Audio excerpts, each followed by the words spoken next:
You felt it. Maybe not all at once, but in moments. Staring at your phone, endlessly scrolling. Someone tells a joke and you force a smile. You look in the mirror and the person staring back feels like a faint echo. Not sad, not angry, just nothing. A hollow ring where there used to be something loud. That's emotional numbness, and it's more common than you think. We're taught to fear sadness, to run from anger, to suppress rage. But no one warns us about the emptiness, the void, the feeling of being completely detached, not just from others, but from ourselves. It doesn't shout, it doesn't cry. It just is. A slow leak of vitality, a silent scream. In a world obsessed with productivity, even our emotions have become tools. We're expected to be excited for opportunities, grateful for stability, happy for others.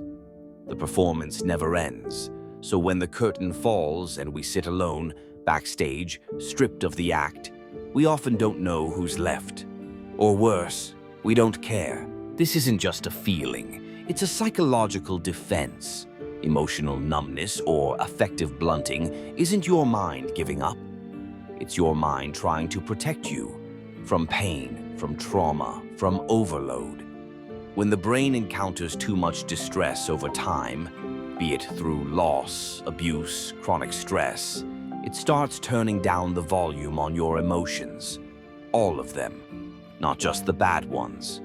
The psychologist Carl Jung once said, "The most terrifying thing is to accept oneself completely." But what happens when we can't feel ourselves at all? This numbness isn't new. It's ancient.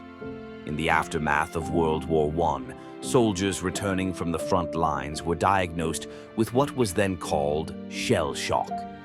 Many of them weren't trembling or screaming. They weren't even crying. They just stared, vacant, numb. The horrors they had witnessed were so great that the only refuge left was silence. Not outer silence, inner. But this isn't limited to war zones.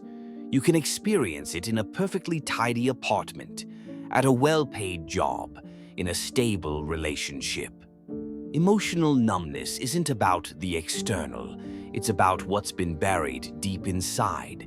Grief that was never processed, rage that was never allowed, disappointment that was too taboo to voice.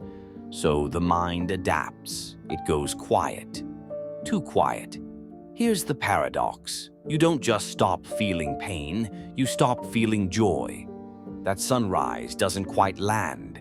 Music loses its soul. Hugs become gestures, not feelings. And yet, you move through the motions. You go to work. You meet deadlines.